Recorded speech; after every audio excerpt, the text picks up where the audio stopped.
Hello दोस्तों, जय Hind.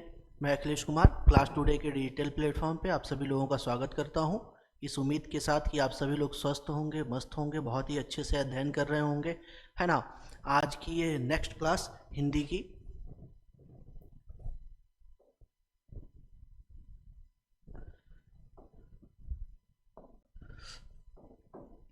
Class. इसमें चूंकि हम पहले कंटेंट देखेंगे और कंटेंट देखने के बाद नेक्स्ट जो है कि जो भी हिंदी की क्लास लेके आऊँगा उसमें हम प्रैक्टिस सेट यानी कि अभ्यास प्रश्न पत्र करेंगे, पहली बात। दूसरी बात मैं आपको बता दूं, दूसरी बात कि ये जो क्लास चल रहा है बेसिकली बीएड और डीएलएड एंट्रेंस एग्ज़ाम यानी प्रवेश परीक्षा के हिसाब से ही चल रहा है, तो उसी हिसाब से हम कंटेंट भी लेके आ रहे हैं। और सामान्य तौर पे जब हम उस कंटेंट की बात करते हैं तो मुख्य रूप से जो प्रवेश परीक्षा में जो पूछा जा रहा है, प्रवेश परीक्षा में जो पूछा जा रहा है वो बात की जा रही है एक्चुअली क्रिया और क्रिया विशेषण। दो तीन चीज़ें बहुत ही इसमें मेन है ना। वो है आपका, एक तो है आपका क्रिया, क्रिया क्रिया के अंतर्गत ही आपको एक टॉपिक आ जाएगा छोटा सा, वाच्य, वाच्य और प्लस क्रिया विशेषण, क्रिया विशेषण, विशेषण, है ना। ये टॉपिक जो है कि मुख्य रूप से हमें देखने को मिल रहा है, ठीक है। तो आज की क्लास में जो हम देखेंगे वो देखेंगे क्रिया, क्रिया व इसी का एक छोटा सा टॉपिक है वाच्य, वाच्य। सबसे पहले हम क्रिया की बात करते हैं। क्रिया किसे कहते हैं? सिंपल सी बात है। तो वाक्य का वो शब्द है ना, वाक्य का वो शब्द जिससे किसी कार्य का करना या होना पाया जाए, करना या होना पाया जाए, होना पाया जाए, है ना। अब कमाल की बात क्या है कि जो करना है ना, ये वाला जो करना है या ये होने की बात करते हैं, दोनों इसमें एक चीज कॉमन है, क्या कि जो क्रिया है, क्रिया मुख्य रूप से कोई एक मूल शब्द नहीं है, उसमें ना प्रत्यय लगाया जाता है। क्या लगाया जाता है? ना प्रत्यय। जब जोड़ते हैं तब जाके क्रिया का निर्माण होता है, क्रिया का निर्माण होता है। जैसे सामान्य तौर पे अगर हम बात करें तो खा, चल, पढ़, गा, है ना। अब इसमें जोड़ दीजिए, ना प्रत्यय जोड़ दीजिए, सब में ना प्रत्यय जोड़ दीजिए, ना प्रत्यय जोड़ दीजिए, सब में ना प्रत्यय जोड़िए, सब में ना प्रत्यय जोड़ते हैं तो सब में ना प्रत्यय जोड़ते हैं तो क्या मिलता है? खाना, खाना, है ना। चलना, चलना, चलना, है ना। उसी तरीके से मिलता है पढ़ना, पढ़ना,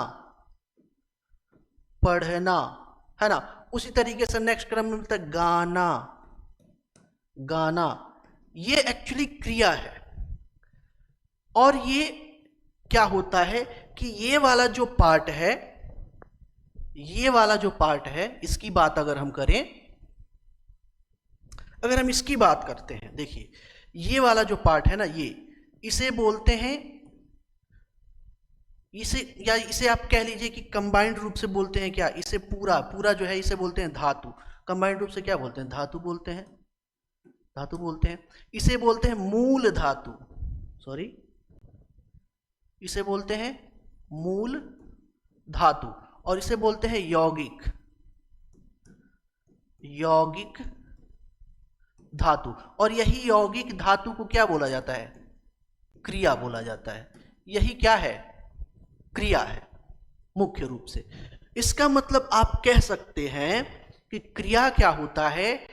एक मूल धातु में ना प्रत्यय लगा करके क्रिया का जो है कि निर्माण किया जाता है और उस क्रिया से किसी काम का करना या होना प्रतीत होता है। ये पूरा जो है कि क्रिया का कॉन्सेप्ट है। ये थोड़ा सा माइंड में रखिएगा, क्योंकि जैसे आप आगे चलेंगे ना वैसे ही आगे ये आपको समझने में काम आएगा। अब नेक्स्ट पेज पे हम देखते हैं तो क्या आप देखते हैं, अगर क्रिया की बात करें तो क्रिया दो तरह की होती है। अगर क्रिया के प्रकार की अगर हम बात करें,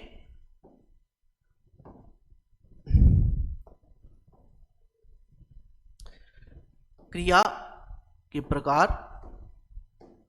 प्रकार के बारे में बात करें तो क्रिया दो प्रकार की होती है ना, दो प्रकार की होती है। एक होती है सकर्मक,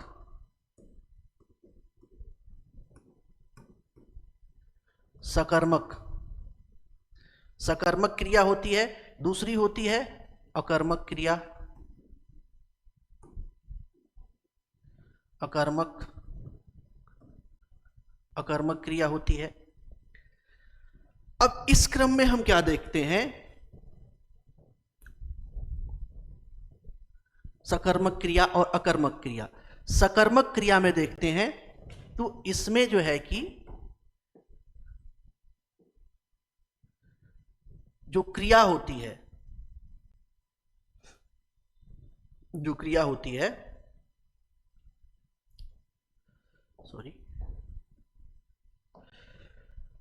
क्रिया का व्यापार कह लीजिए या व्यवहार कह लीजिए, व्यवहार किसके अनुसार होगा, कर्म के अनुसार। किसके अनुसार होगा, कर्म के अनुसार। और यहां पे क्या होगा,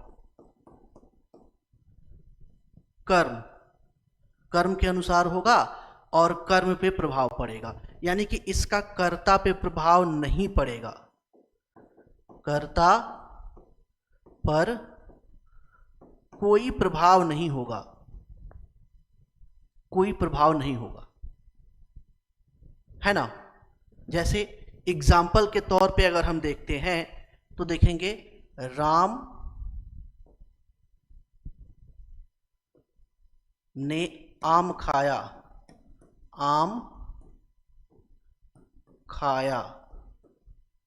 राम ने आम खाया। तो ये खाना क्या है, खाना क्या है, ये क्रिया है और प्रभाव किस पे पड़ रहा है, आम पे पड़ रहा है। और आम क्या है, कर्म है। आम क्या है, कर्म है। राम क्या होगा, यहां पे कर्ता होगा।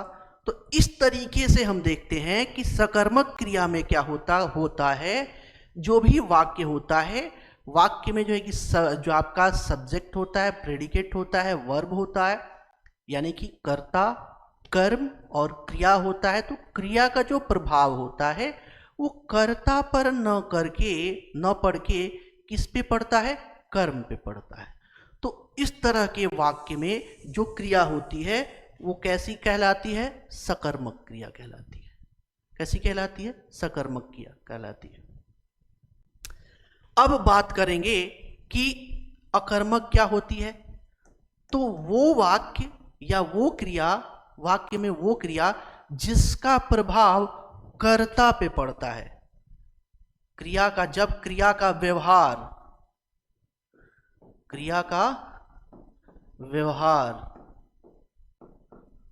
या प्रभाव, व्यवहार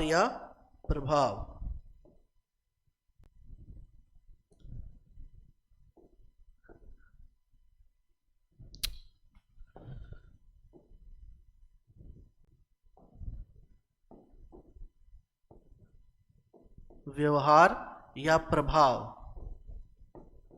प्रभाव कर्ता पर पड़ता है, कर्ता पर। तो जब कर्ता पर पड़ेगा तो वहां पे क्रिया कैसी हो जाएगी, अकर्मक हो जाएगी। अब जैसे ये है ना, राम ने आम खाया, है ना, राम ने आम खाया। अब यहां से जो है कि इसको हटा देते हैं, यानी सिर्फ हम कह देते हैं क्या, राम ने खाया, खाया, है ना, राम ने खाया। तो राम ने खाया कह दिए तो ये सेंटेंस पूरा हो गया, ये आपका सब्जेक्ट हो गया, ये आपका वर्ब हो गया। अब इस क्रम में क्या होगा, इसका प्रभाव किस पे पड़ रहा है, राम पे पड़ रहा है। तो इस तरीके से देखा जाए तो सकर्मक और जो है कि अकर्मक क्रिया का कॉन्सेप्ट हमें देखने को मिलता है। अब बात करते हैं हम यहां पे वाच्य की। वाच्य, वाच्य क्या है, वाच्य क्या है, वाच्य। तो अगर हम वाच्य की बात करते हैं तो देखते हैं कि वाच्य में जो वाक्य है, वाक्य में जो क्रिया का परिवर्तन है, जो वाक्य है, वाक्य में क्रिया का परिवर्तन, परिवर्तन कैसा हो रहा है, किसके अनुसार हो रहा है, कैसा हो रहा है या किसके अनुसार हो रहा है, किसके अनुसार हो रहा है, किसके अनुसार हो रहा है। तो परिवर्तन जिसके अनुसार होगा, जिसके अनुसार होगा, है ना, जिसके अनुसार होगा, यानी कर्ता के अनुसार हो या कर्म के अनुसार हो या भाव के अनुसार हो, भाव के अनुसार हो, जिसके भी अनुसार होगा उसकी प्रधानता हो जाएगी, उसकी क्या हो जाएगी, प्रधानता, प्रधानता हो जाएगी। और उसी के अनुसार आपका लिंग का निर्णय होगा, वचन का निर्णय होगा, है ना, बहुवचन या एक वचन, उसी के अनुसार पुरुष का जो है कि निर्धारण होगा, प्रथम पुरुष, मध्यम पुरुष, है ना, और तृतीयक पुरुष। तो पुरुष का निर्धारण उसी के अनुसार होगा, सारा कॉन्सेप्ट जो है कि उसी के अनुसार होगा। तो क्रिया का परिवर्तन किसके अनुसार हो रहा है, उसकी वाक्य में क्या हो जाती है, प्रधानता हो जाती है, और उसी प्रधानता के अनुसार उस वाक्य में लिंग, वचन या पुरुष का निर्धारण किया जाता है। और अगर इस आधार पर देखते हैं, इस आधार पर देखते हैं तो हमें स्पष्ट रूप से तीन प्रकार, वाच्य के तीन प्रकार मिलते हैं। एक मिलता है कर्तृवाचक, सॉरी,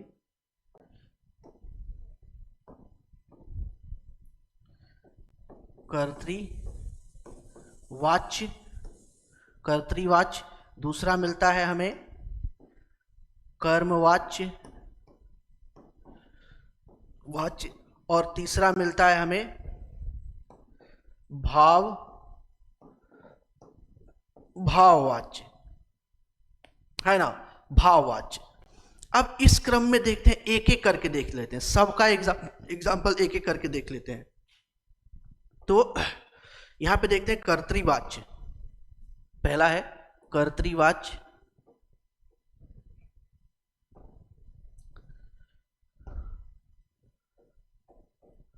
कर्तृवाच्य।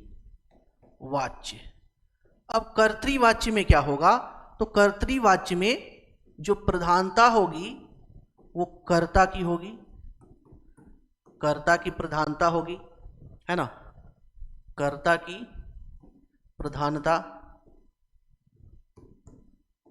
प्रधानता। और इसी के अनुसार आपका वचन, लिंग व पुरुष का निर्धारण होगा, पुरुष का निर्धारण होगा। और क्रिया की अगर हम बात करें, क्रिया की बात करें तो यहां पे क्रिया सकर्मक, सकर्मक व अकर्मक या अकर्मक, अकर्मक कोई भी हो सकती है।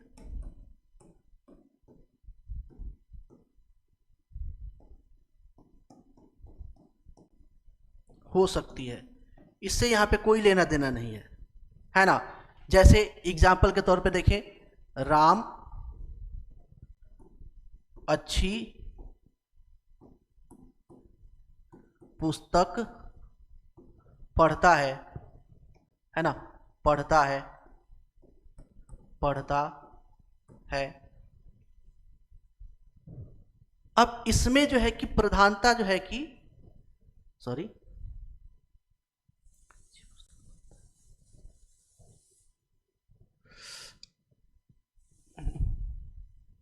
माफ कीजिएगा, 1 मिनट।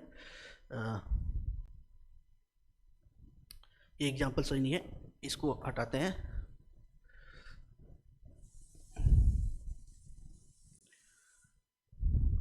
एग्जाम्पल देखते हैं। ये श्वेता ने दूध पिया। इस तरीके का एक वाक्य देखते हैं। तो इसमें जो है कि क्या होता है, प्रधानता हो जाएगी किसकी, श्वेता की।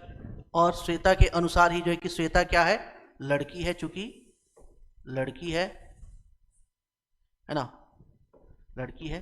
तो उसी के अनुसार अब सेंटेंस में जो है कि सारी चीजें क्या होगी, निर्धारण होगी। यहाँ क्रिया देने वाली बात यह है कि यहाँ पे क्रिया जो है कि सकर्मक और अकर्मक कुछ भी हो सकती है, इसमें कोई दिक्कत वाली बात नहीं है। ये इसका जो है कि मेन कॉन्सेप्ट है। अब बात करते हैं कर्मवाच्य की। कर्मवाच्य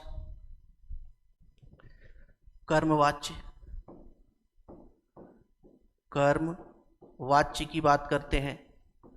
तो इसमें प्रधानता किसकी होगी, स्पष्ट रूप से आपको जो है कि देखने से पता चल जा रहा है ना, देखने से पता चल जा रहा है। तो यहाँ पे प्रधानता किसकी होगी, कर्म की प्रधानता होगी। और एक चीज और ध्यान रखिएगा, यहां पे जो क्रिया होगी ना, प्लस क्रिया, जो क्रिया होगी वो सदैव जो है कि सदैव सकर्मक होगी, सकर्मक होगी, याद रखिएगा। यहां पे अकर्मक क्रिया नहीं आएगी, अकर्मक क्रिया नहीं आएगी। जैसे गीता ने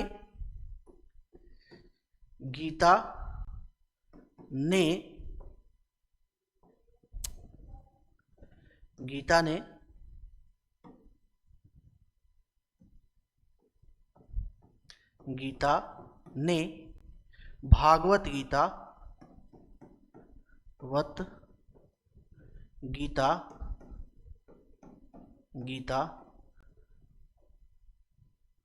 का पाठ किया।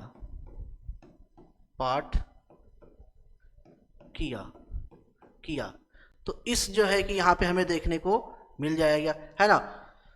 उसके बाद दूसरा अगर सेंटेंस देखना चाहते तो देख सकते हैं, सुनील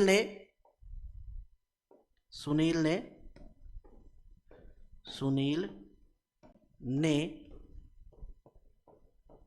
संपादकी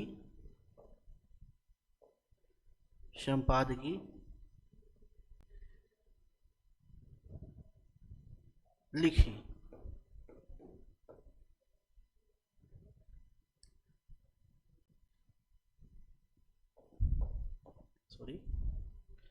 संपादकी लिखा।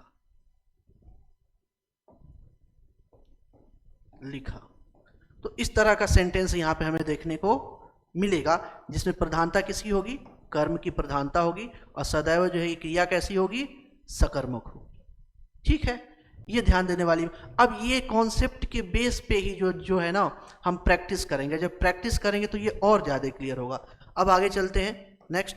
तो एक है यहां पे भाववाचक